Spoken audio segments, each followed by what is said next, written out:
Left সাইডে আছে, বাম সাইডে।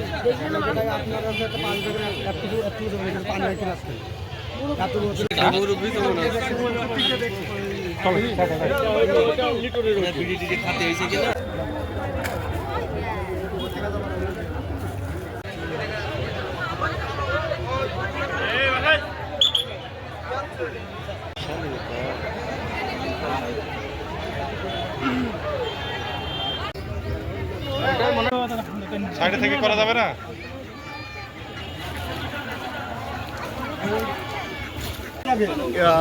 ওসি স্যার আমাদের সংবাদ দেয়, সংবাদ দিলে আমরা ঘটনাস্থলে আসি, আসার পর দেখতে পারি একটা ডুবার মধ্যে একটা বয়স্ক লোক, আনুমানিক 60 থেকে 70 বছর বয়স, তাদের মধ্যে ডুবে আছে। তখন আমরা আমাদের ওসি স্যারের নির্দেশনায় আমরা সেই লাশটিকে উদ্ধার করি। ধনদা উপজেলার উল্টা দিকে একটা পরিত্যক্ত ডোবা থেকে আমরা কামাল উদ্দিন নামের একজন ভদ্রলোকের মৃতদেহ আমরা উদ্ধার করেছি ফায়ার সার্ভিসের সহায়তায়। এই সংবাদটা আমরা পাই আমরা স্থানীয় একজন সাংবাদিকের মাধ্যমে। ওনার বাসা বদনপুর গ্রামে। তো উনি গতকালকে আসরের নামাজের পরের থেকে মিসিং ছিলেন আর কি। আমরা ওনার পরিবার, ওনার 6 ছেলে এবং এক মেয়ে।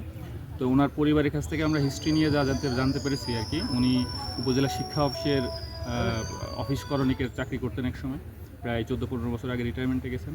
এরপরে থেকে ওনার একটু মানসিক ভারসাম্যহীন অবস্থায় ছিলেন আর কি। উনি প্রায় বাড়ি থেকে বের হয়ে যান এবং হয়তো পরে ফেরত আসেন, কখনো কখনো ফেরত আসেন না, পরিবারের লোকজন গিয়ে নিয়ে আসে। সর্বশেষ এর আগে 5 দিন প্রায় মিসিং ছিলেন আর কি। পরে ওনার পরিবারের লোকজন সেখান থেকে গিয়ে উদ্ধার করে নিয়ে আসে।